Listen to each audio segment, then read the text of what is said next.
सोचो कि इस साल तुमने 100 करोड़ रुपए बनाए, और वो भी 2 नंबरी धंधे से, थियोरेटिकली ऑफ कोर्स। और अब तुम्हें इस पैसे को ठिकाने लगाना है, तो तुम क्या करोगे? ऑब्वियसली तुम इस पैसे को नॉर्मल बैंक में तो नहीं रख सकते, क्योंकि अगर तुम इस हार्ड कैश को नॉर्मल बैंक में ले जाओगे तो बैंक वाले पहले तुमसे इस पैसे का सोर्स पूछेंगे कि तुम्हें इतने पैसे कहाँ से मिले, और तुम्हें इनकम टैक्स का भी सामना करना पड़ेगा, जो कि इस केस में अराउंड 50% होगा। मतलब तुम्हारे खून पसीने की कमाई का आधा पैसा सरकार ले जाएगी, जो कि इस केस में अराउंड 50 करोड़ रुपए होंगे। ऑब्वियसली तुम ये होने नहीं दे सकते, तुम इतने बेवकूफ़ नहीं हो, you are a smart businessman. तो तुम ये पैसे कहाँ ले जाओगे? Well, Swiss bank of course. देखो, स्विस बैंक्स के प्राइवेसी लॉ काफ़ी स्ट्रिक्ट होते हैं, और वो आसानी से अपने क्लाइंट्स का डेटा फॉरेन गवर्नमेंट्स के साथ शेयर नहीं करते, और इसके कारण स्विस बैंक्स दुनिया भर में काफ़ी मशहूर है। दुनिया के जितने भी वेल्दी फैमिलीज हैं, अमीर बिजनेसमैन हैं, दुनिया के जितने भी पावरफुल लोग हैं, करप्ट लीडर्स हैं, वो सब स्विस बैंक में अपना अकाउंट मेंटेन करते हैं और स्विस बैंक में अपने पैसे सेफ रखते हैं। तो तुम क्यों नहीं, right?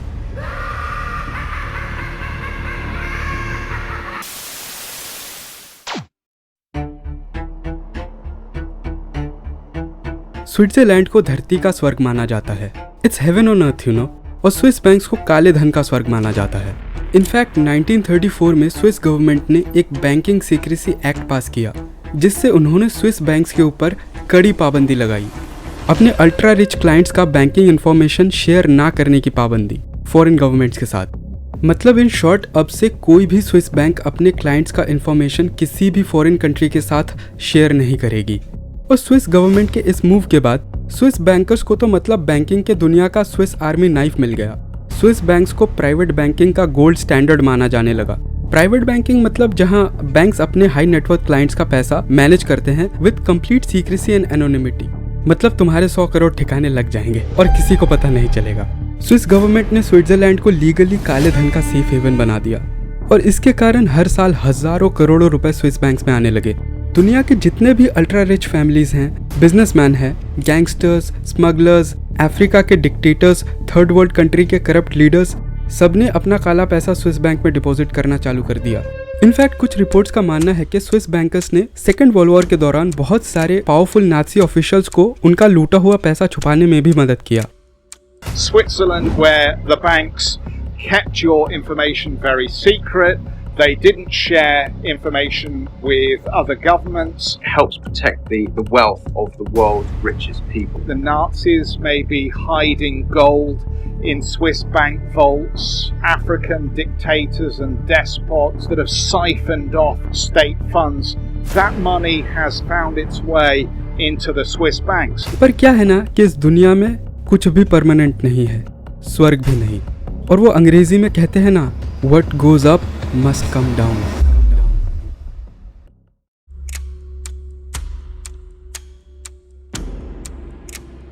Credit Suisse has been helping American clients hide hundreds of millions of dollars from the IRS despite an agreement to cooperate with US tax authorities a decade ago.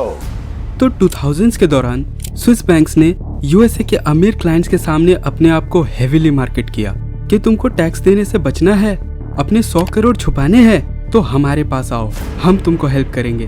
और स्विट्जरलैंड के private और secrecy laws के कारण बहुत सारे rich Americans अपने देश के टैक्स कलेक्टर्स को बाईपास करके स्विस बैंक्स में हजारों करोड़ों रुपए छुपाने लगे। और ऑब्वियसली इसके कारण अमेरिकन गवर्नमेंट को बिलियंस ऑफ डॉलर्स का टैक्स रेवेन्यू में लॉस हुआ। पर स्विस बैंक्स को क्या फर्क पड़ता है, उनका धंधा तो मस्त चल रहा था। लेकिन 2007 में एक कांड हो गया। स्विट्जरलैंड का सबसे बड़ा बैंक यूबीएस के एक एम्प्लॉय ने यूएसए के अथॉरिटीज के सामने स्विस बैंक्स का सारा कच्चा चिट्ठा खोल के रख दिया, उनके सारे सीक्रेट्स को रिवील कर दिया। So many of the names, many of the political connections, economic connections they had in their respective countries, and of course some of those people asked for extreme confidentiality and by protecting themselves behind accounts that were not so easily identifiable for tax authorities.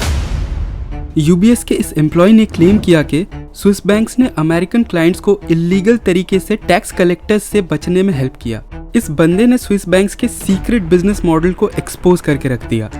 It was a revelation that the authorities in the United States could not ignore, and they brought it immediately to the door of UBS and to the other Swiss banks that had US citizens' accounts that were clearly being used for nefarious purposes.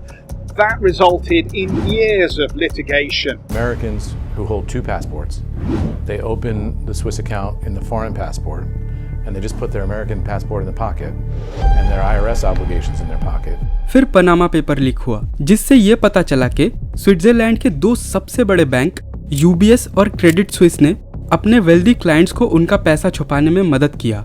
It is still going on. As of just the last couple of days, even more money has been found to have been concealed. इसके बाद USA ने कहा बस बहुत हो गया, और वो कहते हैं ना, if you mess with USA it will bring you down to your knees. तो बस फिर यूएसए ने स्विस गवर्नमेंट और स्विस बैंक्स के ऊपर ट्रिमेंडस प्रेशर डालना चालू कर दिया।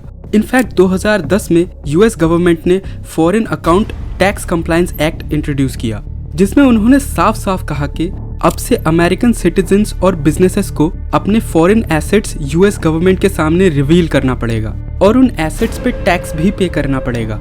एंड टू मेक श्योर कि सब इस एक्ट को फॉलो करे, यूएस गवर्नमेंट ने लिटरली फॉरेन बैंक्स और फॉरेन फाइनेंशियल फर्म्स को फोर्स किया कि वो अपने अमेरिकन क्लाइंट्स का अकाउंट डिटेल्स यूएस अथॉरिटीज के साथ शेयर करे, और अगर कोई भी फॉरेन बैंक इस एक्ट को फॉलो करने से मना करती है तो यूएस गवर्नमेंट उस बैंक के ऊपर भारी पेनल्टी लगाएगी। The Swiss, for their part, would probably hold up their hand and say, look, we can't be responsible for where the money comes from, but that answer is not good enough anymore. और ये Swiss banks के लिए एक बहुत बड़ा problem था, क्योंकि उनका बिजनेस मॉडल ही प्राइवेसी और सीक्रेसी के ऊपर टिका हुआ था। मतलब तुम अपने 100 करोड़ स्विस बैंक में इसीलिए डिपॉजिट करोगे ना कि वो तुम्हारे इस ट्रांजैक्शन के डिटेल्स को प्राइवेट रखेगी। पर अगर आज यूएस गवर्नमेंट स्विस बैंक्स को प्रेशराइज कर सकती है अपने क्लाइंट्स का अकाउंट डिटेल शेयर करने के लिए, तो कल दूसरे कंट्रीज के गवर्नमेंट्स भी प्रेशराइज करेंगे, और बस इसके कारण स्विस बैंक्स के क्लाइंट्स में पैनिक फैल गया। स्विस बैंक्स ने काले पैसे के गड्डी से जो महल बनाया था वो टूट के बिखरने लगा।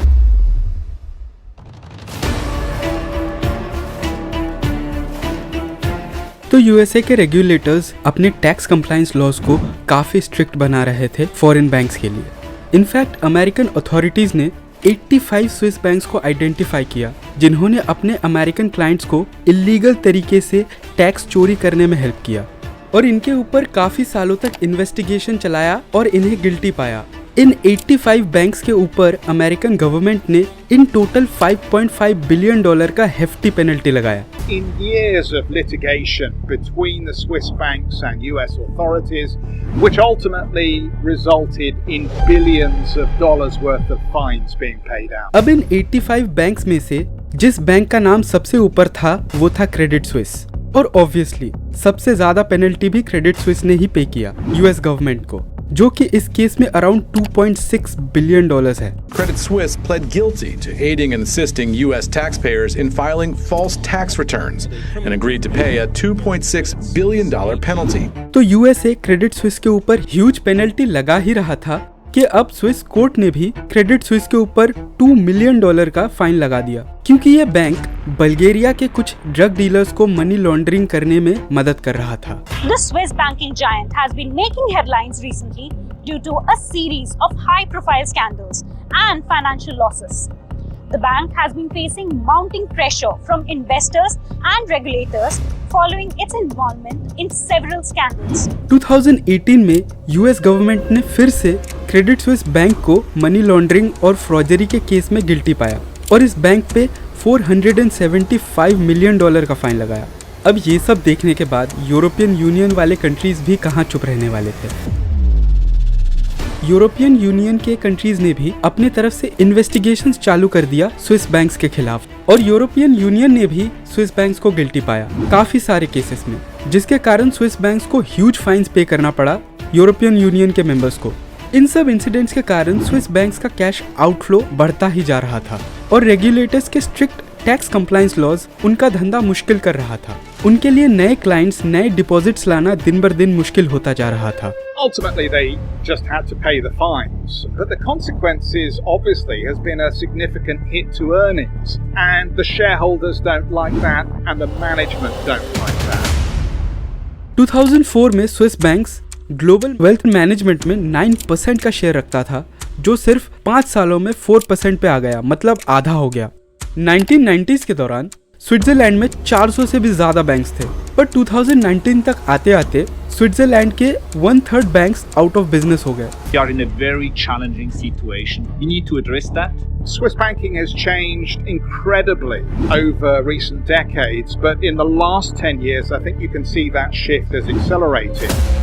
तो 2021 में यूएसए के हेज फंड आर्केगोस कैपिटल कोलैप्स हो गया और ठीक उसके एक महीने बाद यूके का फाइनेंस फर्म ग्रीनसिल कैपिटल कोलैप्स हो गया और इन दोनों ही कंपनीज में क्रेडिट स्विस ने काफी सारे पैसे इन्वेस्ट कर रखा था। कुछ एस्टिमेट्स है कि आर्केगोस कैपिटल के कोलैप्स में क्रेडिट स्विस को $5 बिलियन का लॉस हुआ और ग्रीनसिल कैपिटल के कोलैप्स में अराउंड $2 बिलियन का लॉस हुआ और इन ह्यूज लॉसेस ने क्रेडिट स्विस को काफी बड़ा झटका दिया। That money has to be borne, or the loss has to be borne by the shareholders ultimately. The Swiss banking is finished. Fertig. Finished. इस इंसिडेंट के बाद क्रेडिट स्विस का सबसे बड़ा इन्वेस्टर सऊदी नेशनल बैंक ने भी अपने हाथ पीछे खींच लिए। एक इंटरव्यू में जब सऊदी नेशनल बैंक के चेयरमैन से पूछा गया कि क्या आप क्रेडिट स्विस में एडिशनल पैसे इन्वेस्ट करेंगे, उनको एडिशनल लिक्विडिटी प्रोवाइड करेंगे, तो देखिए उन्होंने क्या कहा। I'm wondering whether you would be open to assisting further if there was another call for additional liquidity from Credit Suisse. The answer is absolutely not.